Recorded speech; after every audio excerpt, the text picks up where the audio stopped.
If you want to use video to improve your sales and marketing efforts, this video highlights all the different ways you can integrate video into your sales and marketing strategy.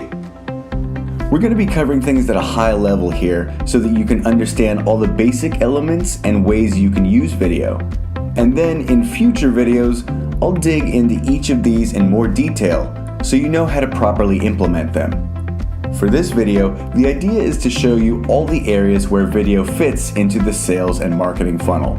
To start generating interest and awareness in your business, you'll want to create video content that is tangentially related to your business, so that when people are searching online for relevant and related questions, your content will be easier to discover.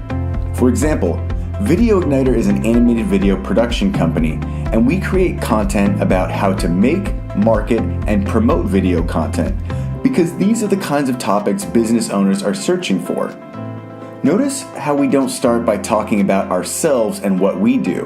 Instead, we focus on the topics we can teach to people who are potentially interested in our services down the line.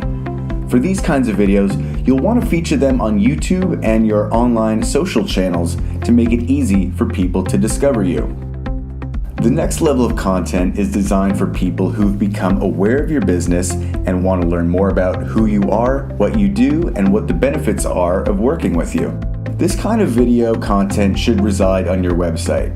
Have at least one video on your homepage to explain your business, and if you have additional educational videos, consider putting them behind an email gate in order to help you generate more leads and contacts. Once you have people interested in potentially doing business with you, this is the time to start presenting more specific videos like how to work with us and how to use the product or service. Email is a great tool for your sales team to deliver videos directly to your prospects. Many video marketing services like Wistia even let you see which prospects are watching your videos, which helps you determine how interested they are in your business. This can give you clues about who to follow up with and how to tailor your pitch.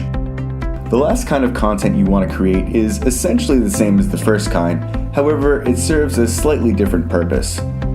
When you have a list of prospects that you want to keep engaged with over time and existing customers that you want to continue providing value for, we recommend that you continue to create educational content that's tangentially related to your business and can help your existing customers and prospects. Keep posting this content to YouTube and your social channels in addition to periodically sending these updates out via email to your customers and prospects. That's all for this episode.